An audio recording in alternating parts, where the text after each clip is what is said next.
برطانیہ یورپی یونین سے الگ کیوں ہوا؟ دوستو یہ سوال آپ لوگوں کے ذہن میں بھی آتا ہوگا کہ برطانیہ جو ہے یورپی یونین سے الگ کیوں ہوا، حالانکہ یورپی یونین میں رہتے ہوئے ان کے پاس کافی زیادہ سہولتیں تھیں کہ وہ یورپی یونین میں کسی بھی ملک میں بغیر ویزا کے آ سکتے تھے، بغیر ویزا کے جا سکتے تھے، اور ان کو کوئی روکنے والا بھی نہیں تھا۔ لیکن ان سب کے باوجود یو کے جو ہے، برطانیہ جو ہے وہ یورپی یونین سے الگ کیوں ہوا، یہی بات بتائیں گے ہم آج کو۔ چینل کو سبسکرائب کر لیں۔ دوستو برطانیہ جو کہ آپ کو پتہ ہے 18ویں صدی اور 19ویں صدی کی سپر پاور رہ چکا ہے، اور اس نے اپنا لوہا منوایا اور پوری دنیا میں برطانیہ کا طوطی بولتا تھا۔ پوری دنیا میں کہا جاتا ہے کہ شاید ہی کوئی ایسا ملک ہو، شاید ہی مطلب برطانیہ کا سورج کبھی غروب ہی نہیں ہوتا، یعنی کہ برطانیہ کی سلطنت میں سورج غروب نہیں ہوتا، کیونکہ ہر ملک پر ہی تقریباً وہاں برطانیہ کا قبضہ تھا، اور کہیں نہ کہیں پر ہر وقت آپ کو پتہ ہے سورج چلتا رہتا ہے، زمین کا چکر لگاتا ہے، اور ظاہر سی بات ہے جہاں جہاں پہ برطانیہ کا جھنڈا لہرا رہا ہوتا ہے وہاں پہ سورج کی روشنی پڑتی ہے، تو برطانیہ میں سورج غروب نہیں ہوتا، یہ کہا جاتا تھا۔ اب برطانیہ جو ہے ایک سپر پاور رہا ہے، اس کا سٹیٹس تھا، اس نے اپنا پورا ٹکر لی روس سے، امریکہ سے، اور دنیا کی بڑی بڑی طاقتوں جن میں جرمنی بھی سر فہرست تھا، فرانس تھا۔ تو اس سب کے باوجود برطانیہ جو ہے وہ سپر پاور رہا، تو پھر وہ یورپی یونین میں کیسے آ گیا، اس کی کیا وجہ بنی، اور اب وہ یورپی یونین سے کیوں الگ ہونا چاہتا ہے؟ دوستو برطانیہ ایک سپر پاور تھا، اس بات سے تو میں اور آپ سب خبردار ہیں، لیکن جب بات ہوئی 1950 کے قریب تقریباً، برطانیہ معاشی حالات سے کافی زیادہ کمزوری کا شکار ہو گیا، اور برطانیہ کو کافی معاشی بحران کا شکار تھا، تو برطانیہ کے حالات کافی مشکل تھے۔ تو اس دور میں برطانیہ نے فیصلہ کیا کہ کیوں نہ وہ یورپی یونین میں جو ہے شامل ہو جائے۔ یورپی یونین دوستو آپ کو پتہ ہے کہ یہ تقریباً 20 ملکوں کا ایک رکن ہے، جس میں ہر ملک جو ہے وہ ان کے آپس میں ایگریمنٹ ہے، جس میں ہر ملک اس جو ہے ادارے کو فنڈ دیتا ہے، پیسے دیتا ہے اس کو چلانے کے لیے، اور اس کے علاوہ یہاں پہ یورپ میں رہنے والے جتنے بھی کرنسی ہے اسی کے مطابق یورپ میں پورے میں یورو چلتا ہے، اور اسی ادارے کی یہ ادارہ ہی سارے فیصلے کرتا ہے تجارتی، اور کون سے ملک کے ساتھ تجارت کرنی ہے، کون سے کے ساتھ نہیں کرنی، اور یورپ پورے میں یورپ کے جو سٹیزنز ہیں وہ پورے یورپ میں کہیں بھی جا سکتے ہیں، آ سکتے ہیں بغیر ویزا کے۔ یہی اس طرح کے مختلف فیصلے جو ہے یہ یورپی یونین کرتی ہے، اور یورپی یونین کے اندر رہتے ہوئے برطانیہ کو کافی زیادہ ایج حاصل تھا، لیکن یہاں پہ رہتے ہوئے برطانیہ کو کافی زیادہ نقصان بھی تھے۔ تو دوستو برطانیہ جو ہے یورپی یونین میں شامل ہونا چاہتا تھا، کیونکہ برطانیہ کافی زیادہ معاشی بحران کا شکار تھا، لیکن برطانیہ کے لیے کافی مشکل تھا یورپی یونین میں داخل ہونا، کیونکہ برطانیہ کے میں اکڑ بھی تھی کہ وہ ایک طاقت رہ چکا ہے دنیا میں، ایک سپر پاور رہ چکا ہے، حالانکہ اب وہ سپر پاور نہیں ہے، لیکن ایک وقت تھا جب برطانیہ ہی فرسٹ سپر پاور تھا۔ تو برطانیہ کو یہ بھی تھی اکڑ کہ برطانیہ جو ہے وہ سپر پاور رہ چکا ہے، تو یورپی یونین میں اگر آ جائے گا تو اس کو دوسروں کے فیصلوں کو منو ان ماننا پڑے گا بغیر کسی بھی جو ہے وہ دلیل کے۔ تو یہ وجہ تھی جس کے لیے برطانیہ کے لیے کافی مشکل تھا، لیکن برطانیہ نے یہ مشکل فیصلہ کیا اور یورپی یونین میں شامل ہو گیا۔ شامل کیسے ہوا دوستو؟ برطانیہ جب ایک دفعہ یورپی یونین میں شامل ہونے کے لیے برطانیہ نے درخواست دی، 50ویں صدی 1950 کی تقریباً بات ہے، تب جو دوسرے ممالک تھے انہوں نے اس کو ویٹو کر دیا، کیونکہ وہاں پہ فرانس بھی تھا اس طاقت میں۔ فرانس اور برطانیہ دونوں جو ہے آپ کو پتہ ہے دشمن تھے، تو ان دونوں میں سے کوئی بھی آمنے سامنے بیٹھنے کے لیے تیار نہیں تھا، جس کی وجہ سے برطانیہ کی درخواست کو ویٹو کر دیا گیا۔ پھر دوبارہ برطانیہ نے درخواست دی، تب بھی ویٹو کر دی گئی۔ پھر اس کے بعد دوستو ڈنمارک، ناروے اور برطانیہ، یعنی ڈنمارک اور ناروے نے بھی درخواست دی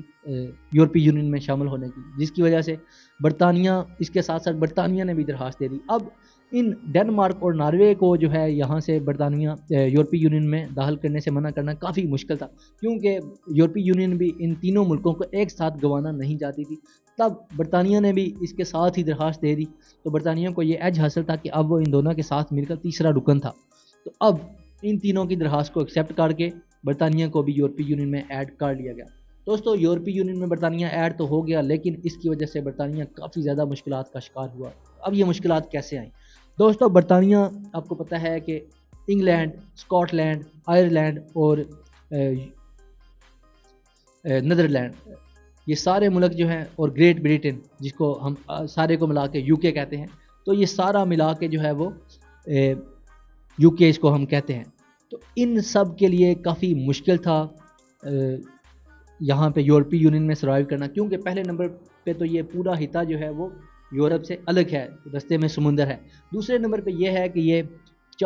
تین مختلف ریاستیں ہیں، جس میں برطانیہ ہے، اسکاٹ لینڈ ہے، آئرلینڈ ہے، اور پھر دوسرا ناردرن آئرلینڈ ہے، نارتھ آئرلینڈ جس کو کہتے ہیں ہم لوگ۔ تو یہ خطہ جو ہے الگ تھا، تو یہاں سے مشکل تھا۔ پھر اس کو یورپ سے ملانے کے لیے یہاں پہ زیر زمین جو ہے وہ ایک ٹنل بنوائی گئی، جس کو آپ جانتے ہیں کہ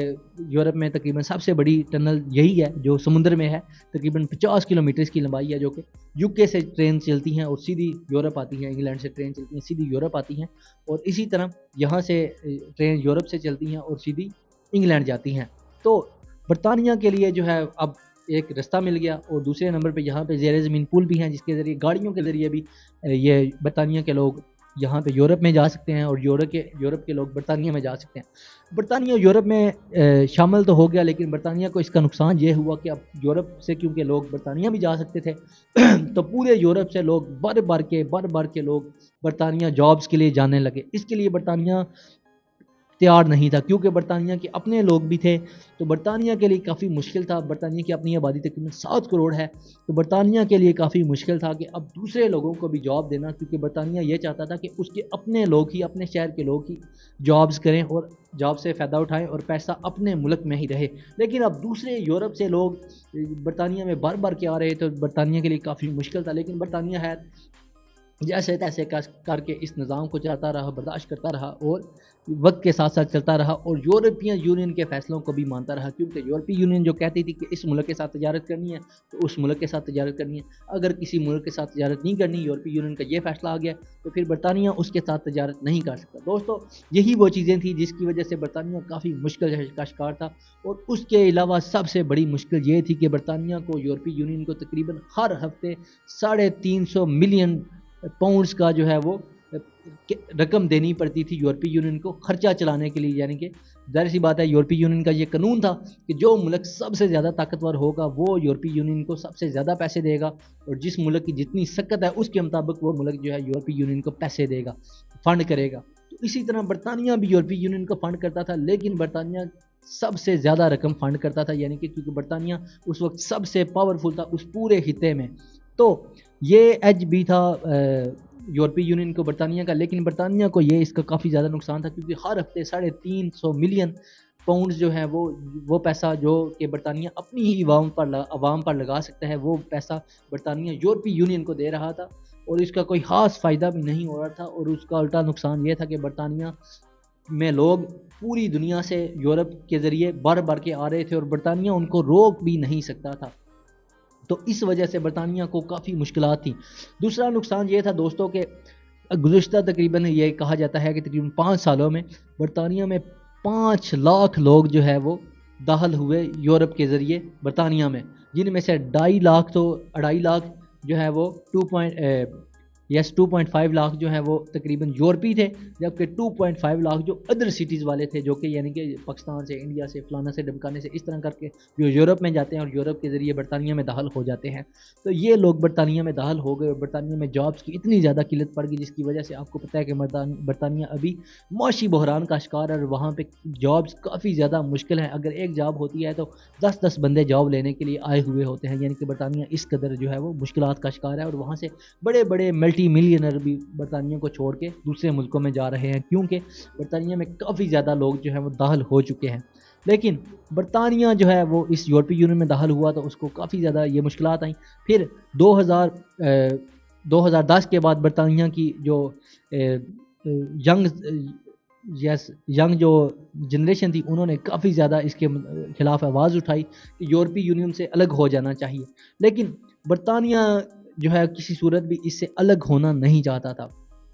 تب 2015 میں جو ہے ایک وہاں پہ ایک صدر آئے، تو انہوں نے صدر بننے سے پہلے انہوں نے جب وہ الیکشن میں آنے سے پہلے انہوں نے یہ کہا کہ وہ جو ہے برطانیہ کو یورپی یونین سے الگ کر دیں گے، تو لوگوں نے اس وجہ سے ان کو ووٹ دیا۔ جب